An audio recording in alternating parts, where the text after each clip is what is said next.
The United States House of Representatives is one of the two houses of the United States Congress alongside the Senate. The composition and powers of the House are established in Article 1 of the United States Constitution. The major power of the House is to pass federal legislation that affects the entire country, although its bills must also be passed by the Senate and further agreed to by the U.S. President before becoming law. The House has some exclusive powers: the power to initiate revenue bills, to impeach officials, and to elect the U.S. President in case there is no majority in the Electoral College. Each U.S. state is represented in the House in proportion to its population as measured in the census, but every state is entitled to at least one representative. The most populous state, California, currently has 53 representatives. On the other end of the spectrum, there are 7 states with only one representative each.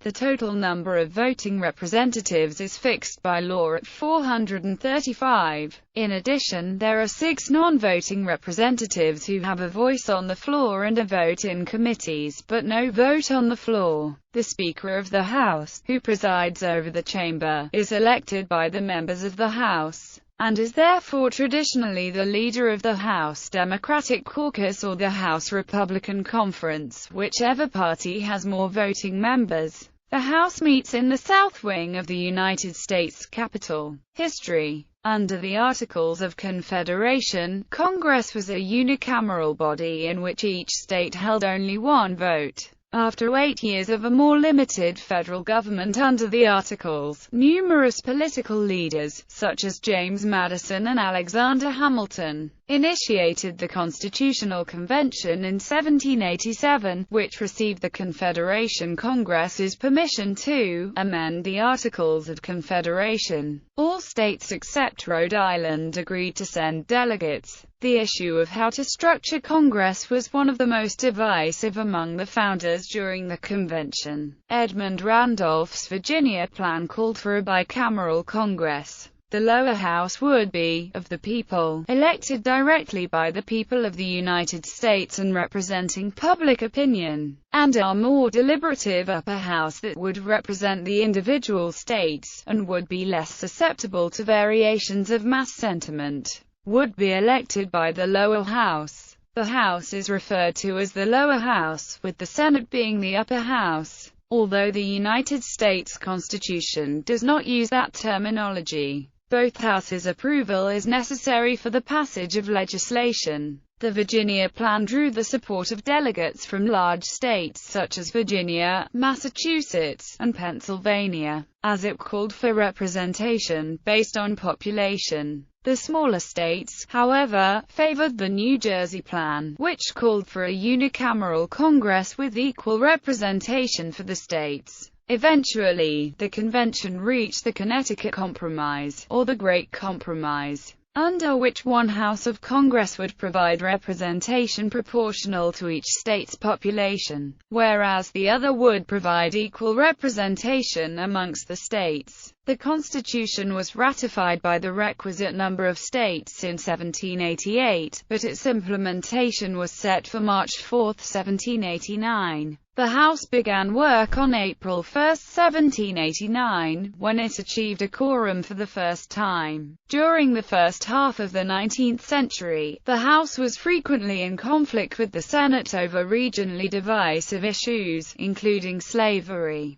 The North was much more populous than the South, and therefore dominated the House of Representatives. However, the North held no such advantage in the Senate, where the equal representation of states prevailed. Regional conflicts was most pronounced over the issue of slavery. One example of a provision repeatedly supported by the House but blocked by the Senate was the Wilmot Proviso, which sought to ban slavery in the land gained during the Mexican-American War. Conflict over slavery and other issues persisted until the Civil War, which began soon after several Southern states attempted to secede from the Union. The war culminated in the South's defeat and in the abolition of slavery. Because all Southern senators except Andrew Johnson resigned their seats at the beginning of the war, the Senate did not have the balance of power between North and South during the war. The years of Reconstruction that followed witnessed large majorities for the Republican Party, which many Americans associated with the Union's victory in the Civil War and the ending of slavery. The Reconstruction period ended in about 1877. The ensuing era, known as the Gilded Age, was marked by sharp political divisions in the electorate.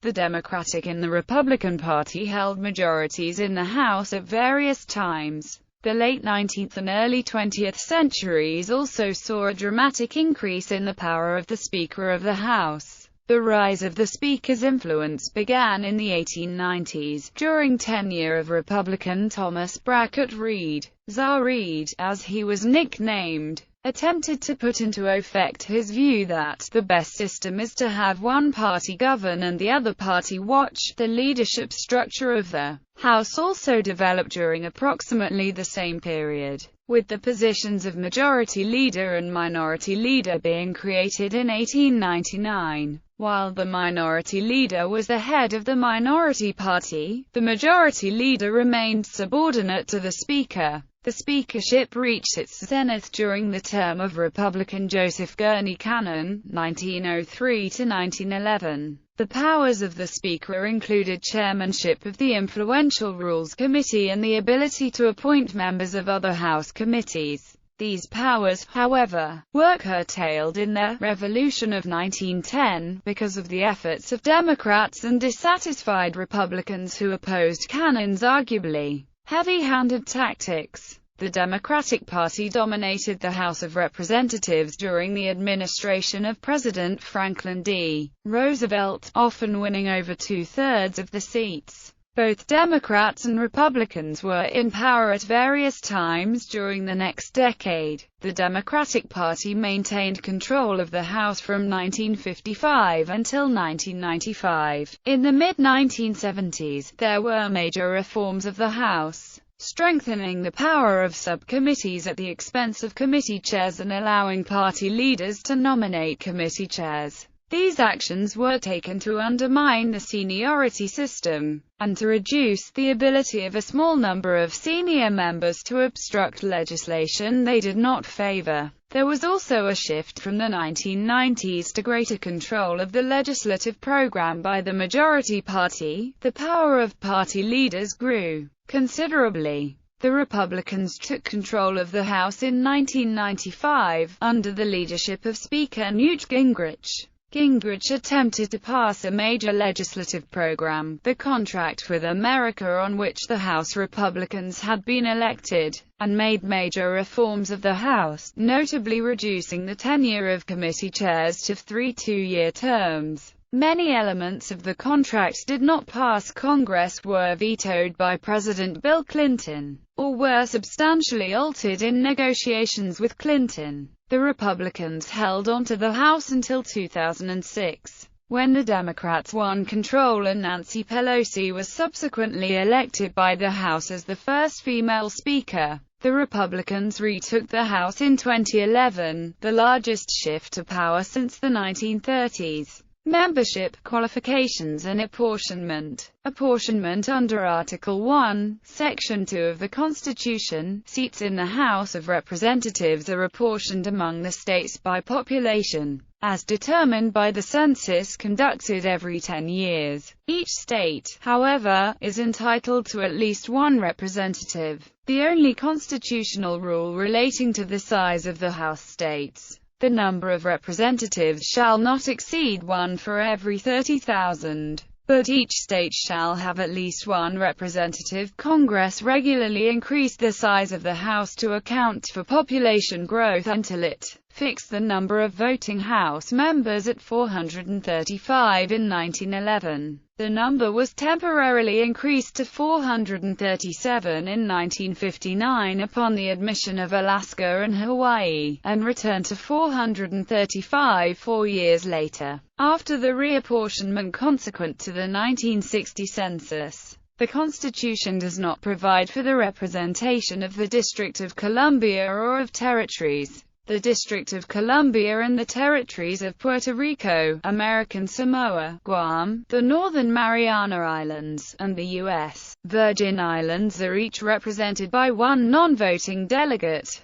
Puerto Rico elects a resident commissioner, but other than having a 4-year term, the resident commissioner's role is identical to the delegates from the other territories. The 5 delegates and resident commissioner may participate in debates. Prior to 2011, they were also allowed to vote in committees and the Committee of the Whole when their votes would not be decisive. Redistricting states that are entitled to more than one representative are divided into single-member districts. This has been a federal statutory requirement since 1967. Prior to that law, general ticket representation was used by some states. States typically redraw district boundaries after each census, though they may do so at other times, such as the 2003 Texas redistricting. Each state determines its own district boundaries, either through legislation or through non-partisan panels.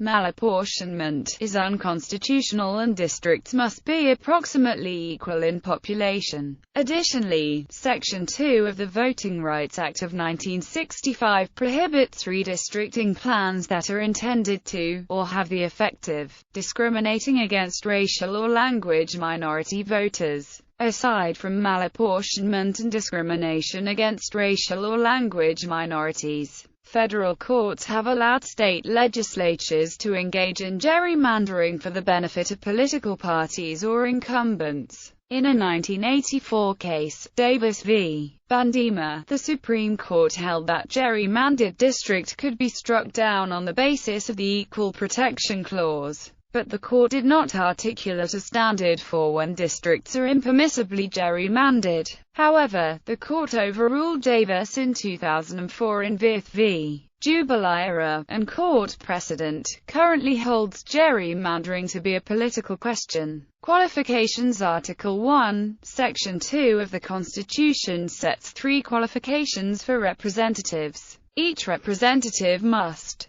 be at least 25 years old, have been a citizen of the United States for the past 7 years, and be an inhabitant of the state they represent. Members are not required to live in the district they represent, but they traditionally do. The age and citizenship qualifications for representatives are less than those for senators. The constitutional requirements of Article 1, Section 2 for election to Congress are the maximum requirements that can be imposed on a candidate.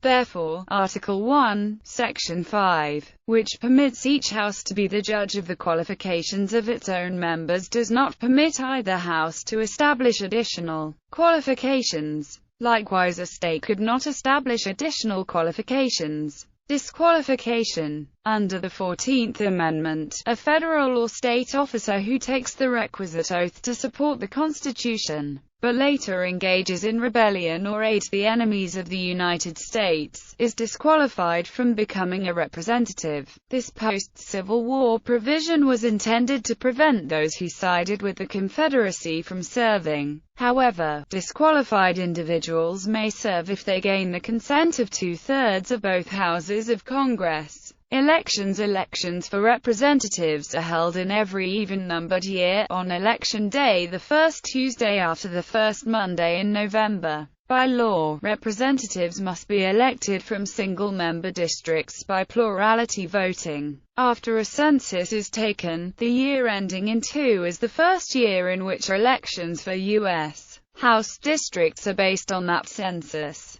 In most states, major party candidates for each district are nominated in partisan primary elections, typically held in spring to late summer. In some states, the Republican and Democratic parties choose their respective candidates for each district in the political conventions in spring or early summer, which often use unanimous voice votes to reflect either confidence in the incumbent or the result of bargaining in earlier private discussions. Exceptions can result in so-called floor fight convention votes by delegates, with outcomes that can be hard to predict. Especially if a convention is closely divided, a losing candidate may contend further by meeting the conditions for a primary election. The courts generally do not consider ballot access rules for independent and third-party candidates to be additional qualifications for holding office, and there are no federal regulations regarding ballot access.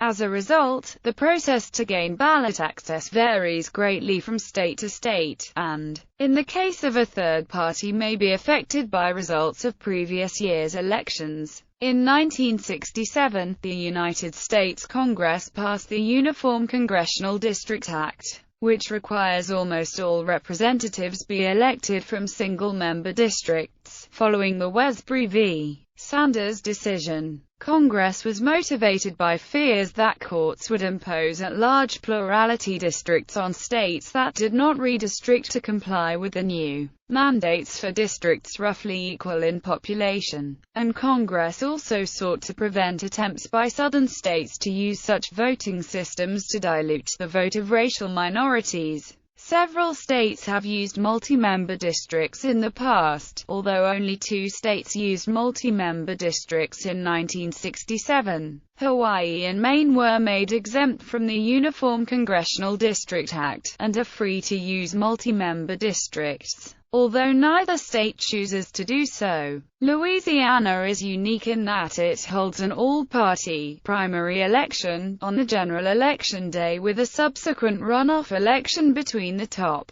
2 finishes if no candidate received a majority in the primary. The states of Washington and California now use a similar system to that used by Louisiana. Seats vacated during a term are filled through special elections, unless the vacancy occurs closer to the next general election date than a pre-established deadline. The term of a member chosen in a special election usually begins the next day, or as soon as the results are certified. Terms representatives and delegates serve for 2-year terms, while the resident commissioner serves for 4 years. The Constitution permits the House to expel a member with a 2/3 vote. In the history of the United States, only 5 members have been expelled from the House. In 1861, 3 were removed for supporting the Confederate States as secession: John Bullock Clark, John William Reed, and Henry Cornelius Burnett.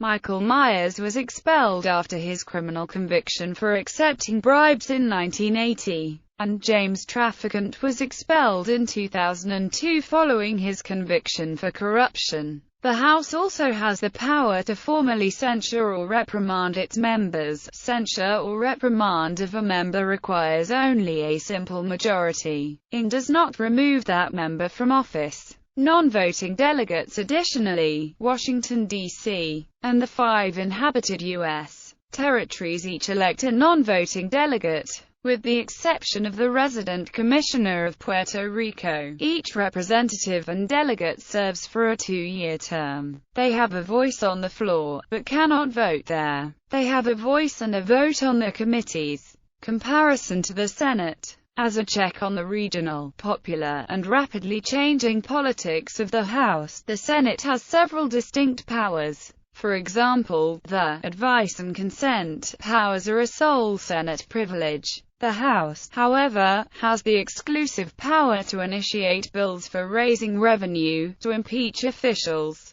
and to choose the president in the event that a presidential candidate fails to get a majority of the Electoral College votes. The Senate and House are further differentiated by term lengths and the number of districts represented. The Senate has longer terms of 6 years, fewer members, and larger constituencies per member. The Senate is informally referred to as the upper house, and the House of Representatives as the lower house.